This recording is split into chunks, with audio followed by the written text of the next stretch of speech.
بسم الله الرحمن الرحيم الحمد لله رب العالمين والصلاة والسلام على أشرف الأنبياء والمرسلين سيدنا ومولانا أبي القاسم المصطفى محمد اللهم صل على محمد وعلى محمد وعلى أهل بيته الطيبين الطاهرين ولعنة الله على أعدائهم إلى يوم الدين. Our discussion is about ethics in the Holy Quran. We said that man has to look at the source of the problem and has to investigate his roots and to see what is causing him to behave in a particular fashion. Either these are virtues or vices, they come from an attribute inside of man. And we said one of the best ways that a person can reach ethical superiority from others or ethical excellence is that if he bases his life on the intellect, if he is careful about whatever he does, it is logical. Because that is the difference between man and animal, is that his actions are based off the intellect. We talked about this last week. Today we're going to talk about a interesting topic that I think that in Islamic ethics it separates it from other type of ethical systems, and that is the factor of intention. When Allah tells us, for example, that He has created death and life to test us to see who will perform the best, أيكم أحسن عملا, for example, who is going to do the best action?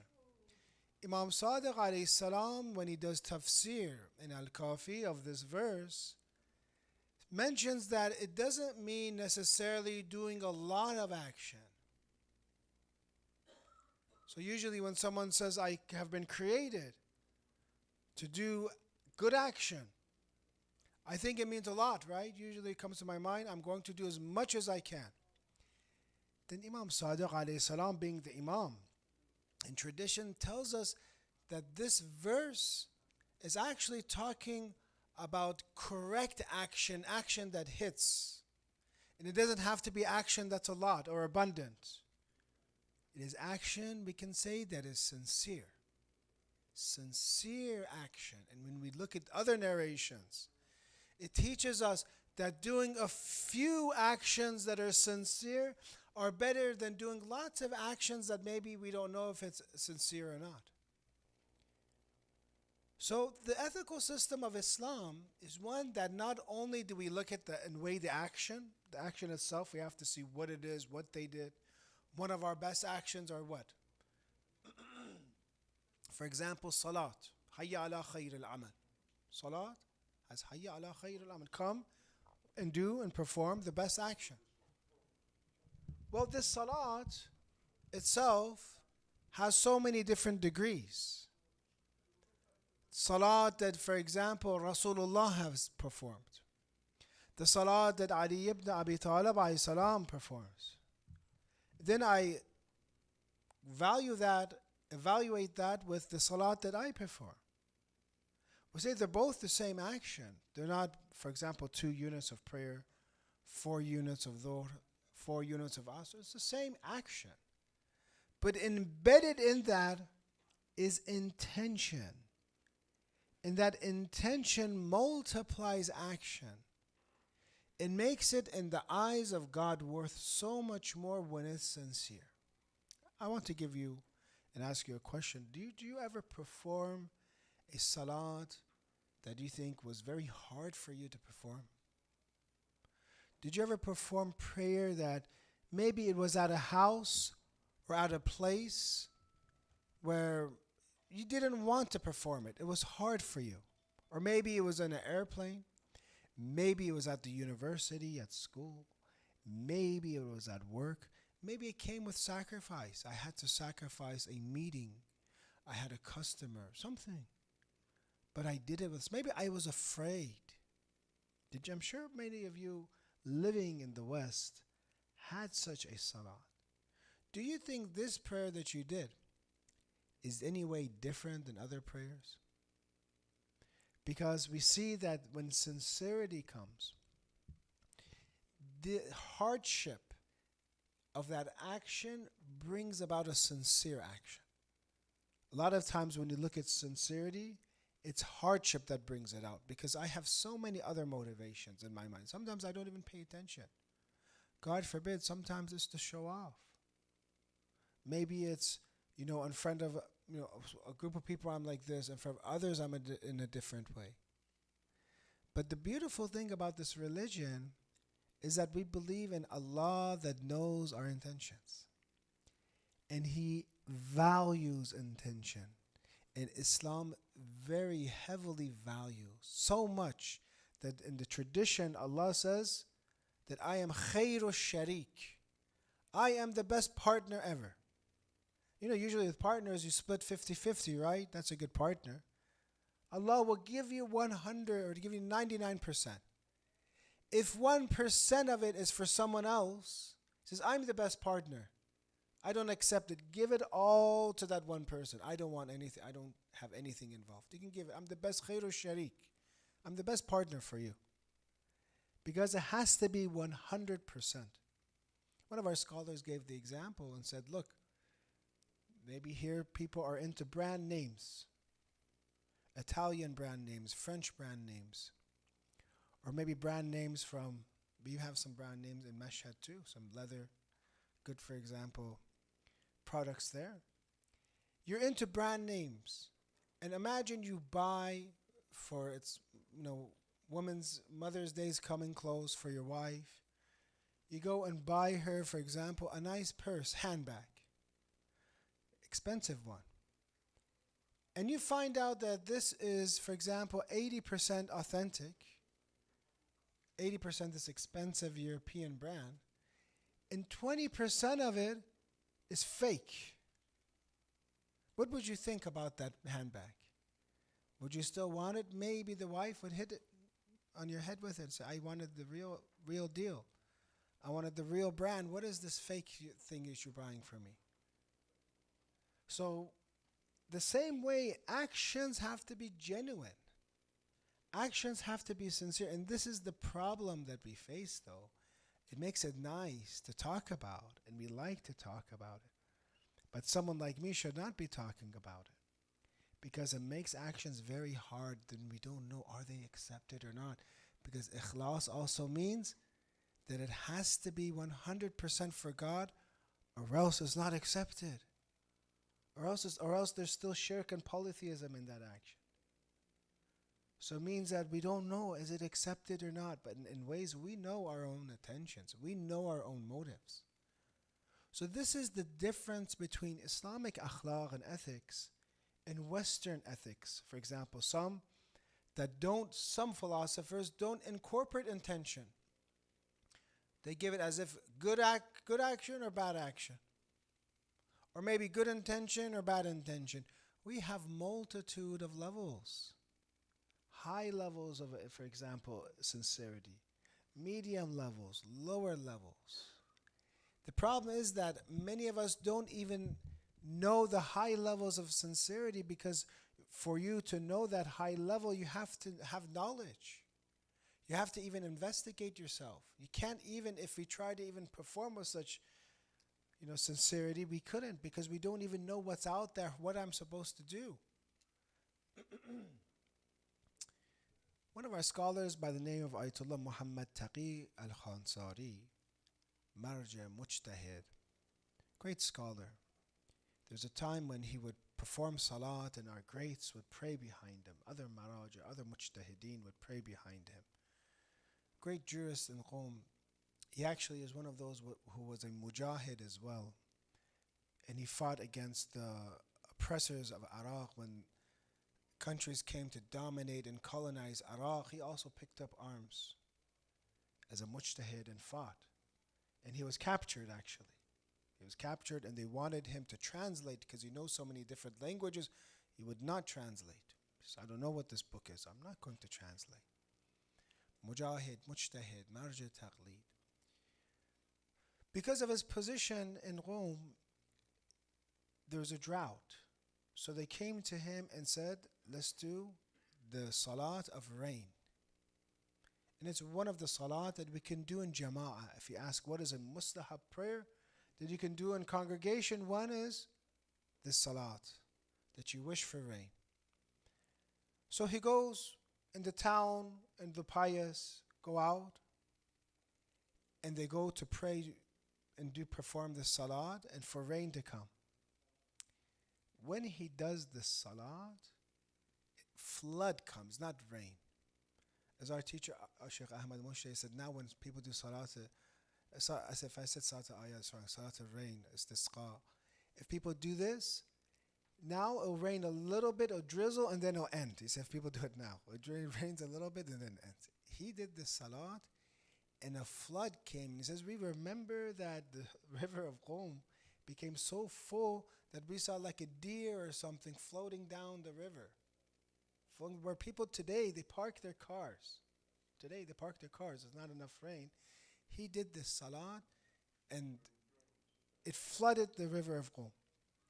They came to him, it says, some of the reports, foreigners, says, if you can make such a prayer, pray for peace, world peace. Non-Muslims came to him because they were there at that time. They knew, they heard, they said, pray for world peace. They came to him and asked, what happened that you performed, such a prayer? What happened? He said, actually, my nafs and my ego and my lower desires was bothering me. I was thinking I'm something special. So I said, when they asked me to pray the salat of rain, I said, let me go out there, and everyone praying, I want to crush my nafs, crush my ego. I'm sure that it's not going to rain. So in front of everyone, I will fail. I'm going to go out there. He went with this intention. I'm going to go out there in front of everyone to show them, for example, I am nobody. Who you guys think I'm so special? You think I'm good? I'm going to go there in his own intention. I'm going to go there, and it's not going to rain. Everyone says, oh, look at him. You see, he thought he was a holy person. With that intention of jihad and nafs, of fighting against his lower desires, bringing himself down, Allah raised his rank. Because those that are sincere, those are those that are very close to God. So a lot of times we think that our action has to be very abundant. Our actions have to be very perfect. But actually the biggest factor that values an action is our intentions. Only you know your intention, and Allah knows that your intention. Obviously the prophets and imams, they have knowledge from God. So this talk that we're having tonight is hopefully one that if anyone reached anything in Islamic ethics, it's from sincerity. And if any of us, we really think that why are we here right now? It's a masjid of God. The tradition has, sometimes they ask those that passed away, they're dead. They ask them, who do you wish to be? You're dead now, you're in the grave. So we wish we were with those that would pray in the masjids, those that are buried right now. Hadith has.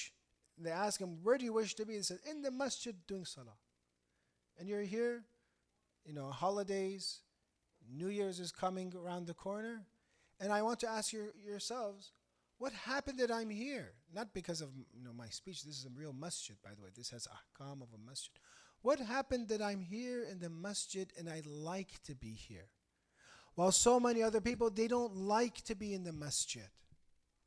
Our teacher, Sheikh Ahmad Moshe, kept telling us, become like a bee that is attracted to flowers, attracted to fragrance or good smells or colors.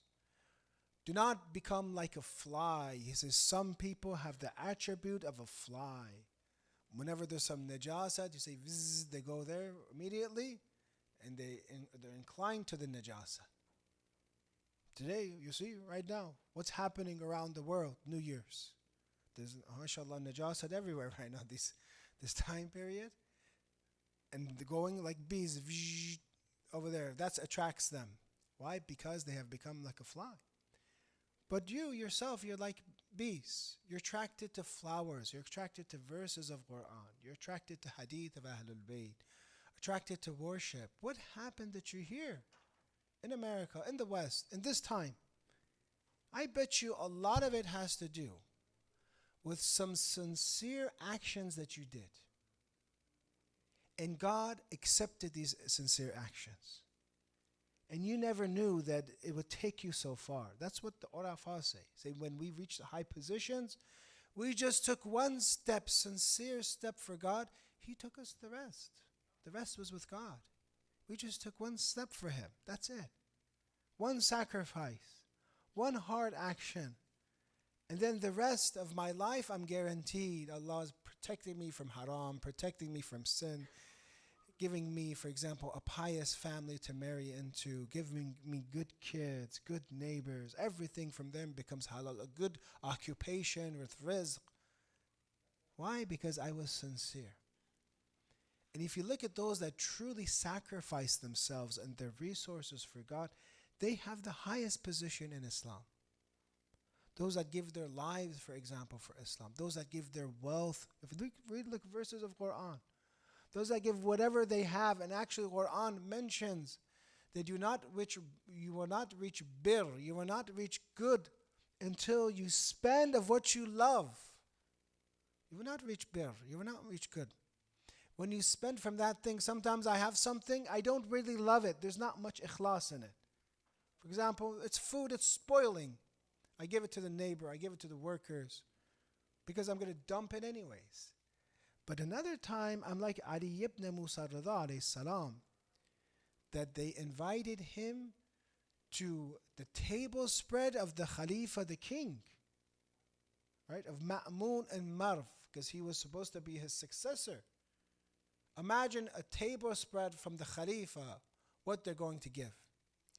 And Ali ibn Musa Rida, they say that at that time, the 8th Imam, took from the best food, took from the best parts of the meat or food or whatever, took from the best. And they looked at him and they saw that he's taking the best part of the food for the poor, not for himself, for the poor. Isn't that much different than giving food that's going to spoil? Food that I don't know what's in it, for example. It might have some gelatin or pork in it or some, or whatever, say beef, gelatin, I'm going to give it away. So sincerity is a beautiful topic in Islam. And it is very logical. And it comes to the fact that every human being is born different. Each one of you has a different test. And because of this ikhlas, we can't even judge each other. I cannot say I'm better than someone else. Why? Because I don't know how hard he tried. I don't know how much sincerity. Maybe he came up from a level like here. And maybe he didn't even have parents. Or maybe his parents were drug addicts. Or maybe they're all in prison. Or maybe, for example, his parents never cared about him. And maybe today you look at him, you think you're better than him, but you don't know how much that person traveled, how much they sacrificed to reach this place. But Allah knows that person went up this much. But you only went up this much, or you didn't even go up because you had parents that cared for you. You had the resources, you had that knowledge and ability, and Allah expected this much from you, but you never did it. Because ikhlas means how much do I spend?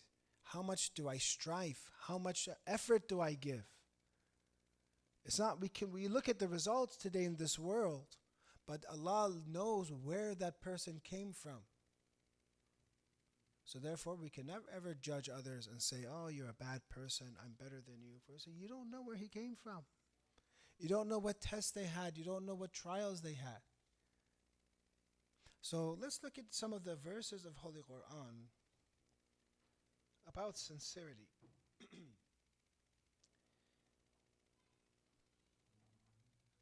Some of the verses of Holy Quran talk about those that have sincerity in hijrah and migration. Because they're migrating from Mecca to Medina, for example, or maybe other places. And we see maybe there's also another hijrah to Ethiopia, for example. There's hijrah. للفقراء المهاجرين الذين أخرجوا من ديارهم وأموالهم يبتغون فضلا من الله ورضوانا.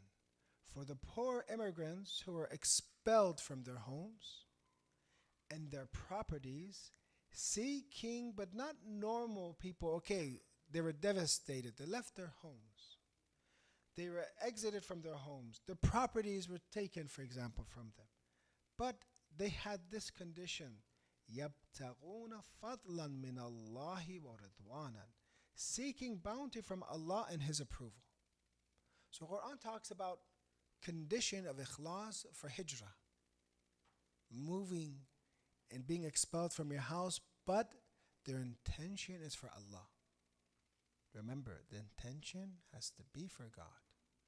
So I'm asked the question, what about if someone does an action for humanity, but doesn't make the intention for God, doesn't believe in God? What happens to them? Allah knows how to judge them and Allah knows how to bless them. But in terms of theology, we say, well, who is going to give the reward to them? A God that they do not believe in? An action has to be for God. Ikhlas, if they want to get reward for God, it has to be done for Him. Not for others, not for prestige, not just to help people, just to help them. It has to be because God commanded me to help people. That is the correct intention. Sometimes we have ikhlas mentioned in battle. Battle is something very hard. But is everyone going to be rewarded?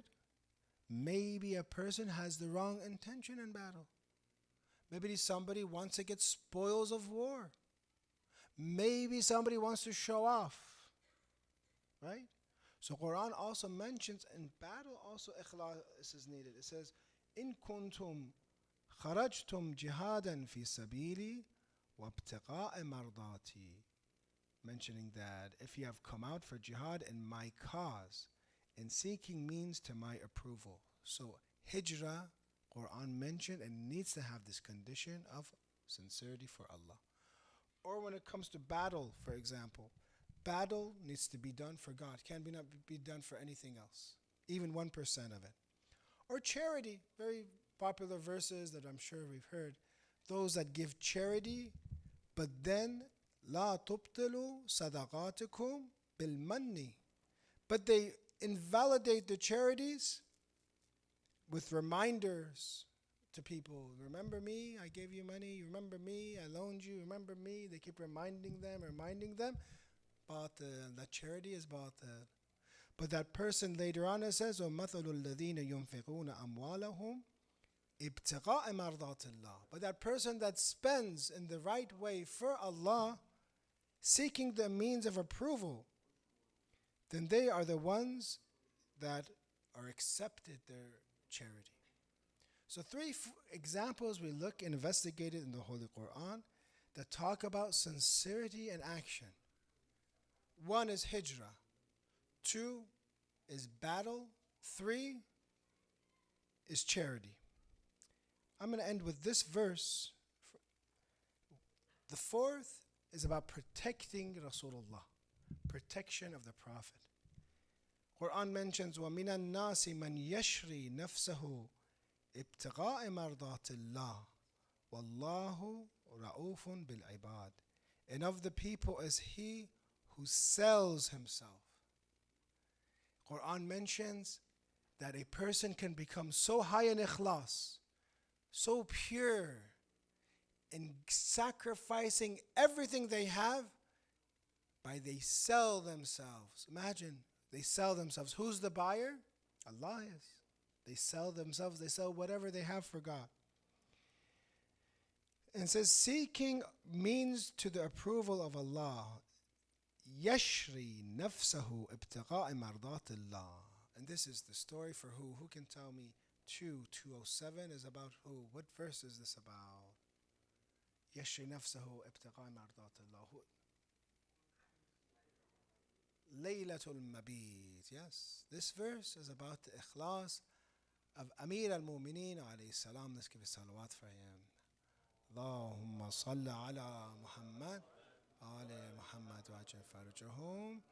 That Laylatul Mabit was a night that was death was going to happen for sure. It wasn't about are they going to try to kill the Prophet? Because the tribes came and says each one of us, for example, will stab Rasulullah with a sword, will hit him in the middle of the night. And when one member of each tribe does this, they can't fight against Bani Hashim, cannot fight against all the tribes because their protection was because it was tribal. They were still afraid to fight with Bani Hashim.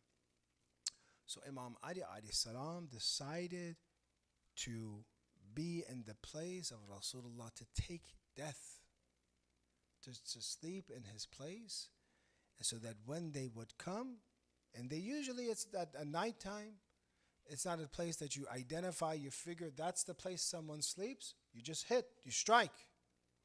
Imam Ali alayhi salam stayed there and Allah protected him. So the Quran mentions that وَمِنَ النَّاسِ مَنْ يَشْرِي نَفْسَهُ. This is the way Quran talks about ikhlas of Imam Ali. Other verses you saw, they seek, Allah's reward. They seek God, for example. They are seeking His bounty, His approval. But here Quran mentions that he sells himself. There are these people, they have such high sincerity, they sell themselves for Allah. How sincere must you be that a verse comes about you that you sell yourself for God.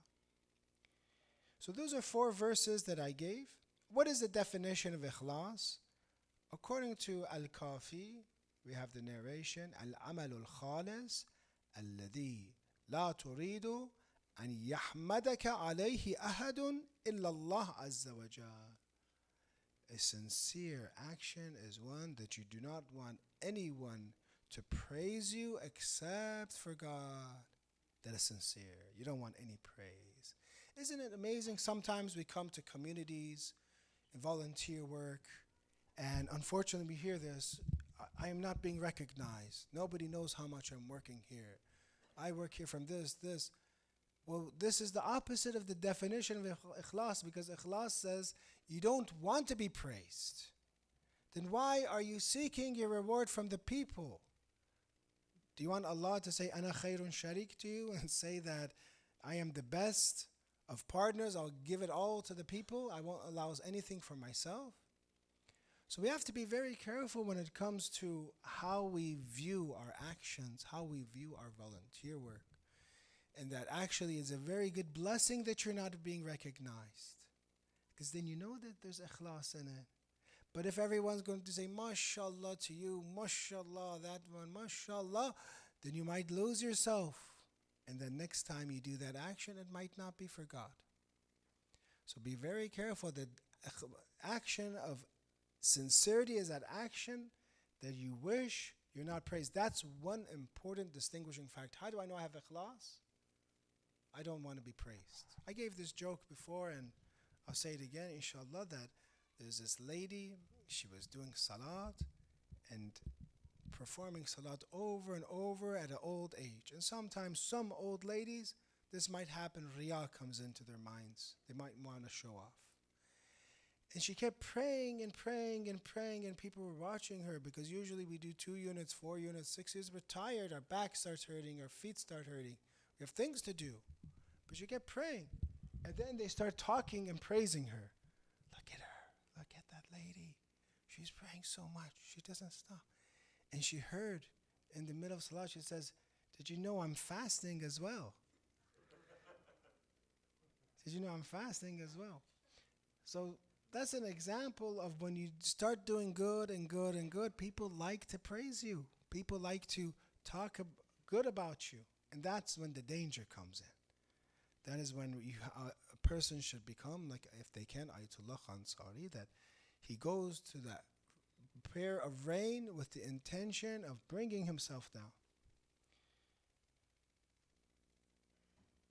Some of the narrations talk about ikhlas being in all action. How is sincerity in all action. Imam Ali alayhi salam in Tuhaf al-Uqul, beautiful book. If you haven't read it, look at it. طوبى لمن أخلص الله عملا وعلما. Blessed be the person whose practice, amala, his practice, and his knowledge is sincere. His action is sincere. His knowledge that he attains knowledge to serve God, not to become knowledgeable and everyone can become, wow, look at this scholar. Not to someone to praise. It was always bad in the hawza and the seminary for someone to study for a degree, to get this paper. So that makes the studying valueless. It ruins the reward. You should only be a student of Islam if it's sincere. You want to get knowledge so that you can come to know God. And if once you come to know God, you'll help people reapproach God. Not to get a degree, not to show off.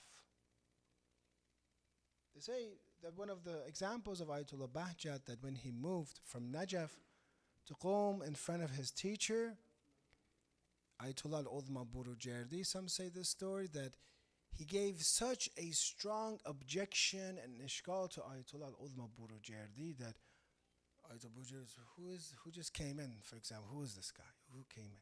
Who is this person? And some say he went and bought him a house because of that objection. Because in ishqal, usually to a great marja like Ayatollah Burujerdi, usually nobody can do an ishqal that really sits in and that he doesn't know the answer, for example, or it really is correct. So then some say after that, he didn't want to be well known. He didn't talk much in class after more. He didn't keep doing objections and objections and objections, because he knew he did once, and that was sat in, and people began to know him so well, he didn't want to become very well known for that. So ikhlas and knowledge. Ikhlas and knowledge. Once we have, for ikhlas and knowledge, we have the example of Sheikh Abbas Qumi. Sheikh Abbas Qumi is the collector of Mafatihul Janan. He just collected books of dua. Which dua to do Thursday, Friday, this dua Qumir, that dua, this, and he collected it, became Mafatihul Janan, also other books. One of his books is Manazil al-Akhirah. And this is translated in English. If you haven't read it, read it for sure. He talks about positions of the hereafter. One position is death. One position is the grave. One position is, the day of judgment. One position is mahshar. One position is al-mizan, hisab, sirat, heaven, hell. He talks about it. So his father used to go to a speech where one of the sheikhs or sayyid would give, for example, mas'ale shar'i, and he also would read from this book, Manazil al-Akhirah. And he would tell his son and say, why don't you come and join us? Why don't you join us and come to these discussions of Manazil al-Akhirah? It's such a good discussion. Why don't you do this? He had ikhlas and knowledge. So he told his father, he was actually the author of that book. He was the same person that wrote the book. And his father saying, why don't you attend the classes that are teaching this book? And they say he told his father, Chashm. And he didn't tell his father, Bawa, father, I wrote that book. I'm the author of that book. I should sit down and someone teach me my own book? He says, Chash, I'll go. So that's ikhlas and sincerity and knowledge. That your knowledge is for God. You don't say things when knowledge is for God. You don't say things just to become well known. Today, with social media, sometimes you see speeches that they give a controversial subject to maybe cause some fitna, cause some views, people to look at them. That's not ikhlas. They're going to say something that offends a group. So they're going to watch it. They're going to share it. Then the other group's going to defend them. Then the views keep going up and they get popular. They do that. But ikhlas and knowledge means maybe I know some things, but I don't want to share it with everyone because it can harm the society. It can cause doubt with some people. And my purpose as a scholar is to guide people. I'm not going to bring things that will cause confusion and fitna, for example. That's ikhlas and knowledge. وإخلاص وحب وبغض. And this is very difficult because these are issues of the heart. Having sincerity in your love and hatred. Does anyone here have sincerity in love and hatred? That it is for God I hate and for God I love? I know people that were like this, but they were very high in position. That their love and hate only went around whoever loved Allah and whoever was the most spiritual, religious. They loved them. And if they were not, they really didn't like him as much. But our hearts are everywhere. Our hearts, look at what we're watching in social media, look what we're watching on TV. We're pious people, but our hearts sometimes are maybe with a celebrity, maybe with a sports figure. I'm learning from them, that's fine, but my heart should not be with him. Should not love him, because whoever you love, you'll be raised with him on the day of judgment. You should love the mu'mineen, love the followers of Ahlul Bayt alayhim salam. Maybe sometimes you don't even like the way they behave. Maybe sometimes you don't like the way they interact. Maybe you don't like the way they dress. But when you love God, you love Imam Hussein alayhi salam, you say, Inni silmun liman salamakum. I am at peace with whoever is at peace with Imam Hussein alayhi salam. Maybe they're from a different country. I don't like people from that country. Maybe they're from speak a different language. I don't like that language. But when you have ikhlas, sometimes you'd see Ayatollah Safi Gol Paigani, Ayatollah Uzma Safi Gol Paigani, who had one of the great tawfiqat of compiling all the narrations of Imam al-Zaman. About Imam Mahdi, he compiled it all together. He had lots of books of wilayah.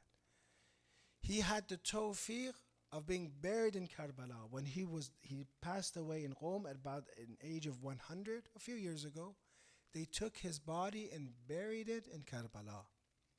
And I saw videos of him that they would show him just clips of Matam Azadari in languages that wasn't even of his. It was Urdu, for example.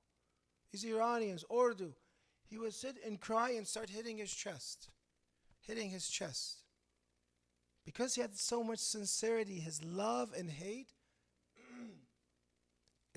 everything revolves around Ahlul Bayt. And if a different culture, a different tribe, or different people, they love Imam Hussein, I love them. Doesn't matter where they're from. No, the love of Imam Hussein, we say, gathers us together, brings us together. So do we really love, ask your heart, who's in your heart? Who do you like? Who do you love the most? And if you want to have ikhlas, you say, I love, for example, the most pious, the solaha, the abrar, the ulama, for example. Whoever has sacrificed in God's path, I love them. وَأَخْذَهُ وَتَرْكَ. In taking, for example, in refusal, I'm sincere. وَكَلَامُهُ وَصَمْتَ. Have ikhlas in when you talk. And when you're quiet, have ikhlas. You don't have to always talk. You don't always, it's interesting, this culture we live in, it's a culture of talking a lot. Talking, and expressing your opinion about everything. It's actually good to not talk sometimes. Who knows the answer to this? Everyone's me. Well, what if you don't raise your hand? You know the answer. You don't have to blurt it out. You don't have to share your knowledge. I'm quiet. Okay, I know the answer, but I don't want to show off. Your silence is ikhlas. Your speech is ikhlas. وَفِعْلَهُ وَقَوْلُهُ. Because we're running out of time, and I mentioned about talking too much, I think I'm going to be contradicting my own speech. And because I also want to make sure you have a good holiday, and you'll come back to the masjid, inshallah. And, you'll come to more speeches. We'll end it here. There's many other traditions I have prepared, because this is a great topic, the topic of sincerity, the topic of ikhlas. But the problem is it's hard to act upon. And that only Allah knows a person that has ikhlas. And when you look at the followers of Ahlul Bayt alayhi salam, the shuhada of Imam Hussein alayhi salam, one key characteristic that all of them shared was ikhlas. Those that stayed, because Imam Hussein turned the lights off for them. And he said, they're coming after me, basically. You can go, you're free to go. But they were sincere and they stayed with Imam Hussein alayhi salam. Some of them were Yazidi generals, some like Hur. Maybe had 1,000 people that followed him. He was someone for himself. They trusted him to stop Imam Hussein alayhi salam. But that sincerity that Imam Hussein alayhi salam had, that ittisal and connection that he had with sincerity, it caused Hur to completely change. And someone that was at a high position in the military who has served for so long, there becomes a follower of Imam Hussein alayhi salam, Yazidi, over a day or two becomes Husseini alayhi salam, because of the sincerity and ikhlas of Imam Hussein that contacted the heart of Hur. And now whoever does ziyarat of Imam Hussein, they also do the ziyarat of the ashab of Imam Hussein. Even Imam al-Sadiq, when he does ziyarat of Imam Hussein, he does the ziyarat of Hur. He does the ziyarat of the shuhada of Imam Hussein alayhi salam. That sincerity can change so fast. If you have it, and that connection is there, and you give everything for Allah, your life can change in a matter of a day, matter of seconds, inshallah. May Allah make us of those that are sincere. May Allah accept our action. May Allah give shafa to the sick, especially Hajj Khanum Musavi. May Allah bless the soul of all the departed, our family members, our friends, that we remembered them New Year's, they're not here anymore. May Allah bless their souls, inshallah. May Allah help those that are oppressed, especially in Gaza. May Allah help those that are helping the oppressed, inshallah. May Allah make us of the companions of the Imam of the age. Allow us never to forgive him and to work for his reappearance, for the ta'jil of his faraj. Wa salawat ala Muhammad.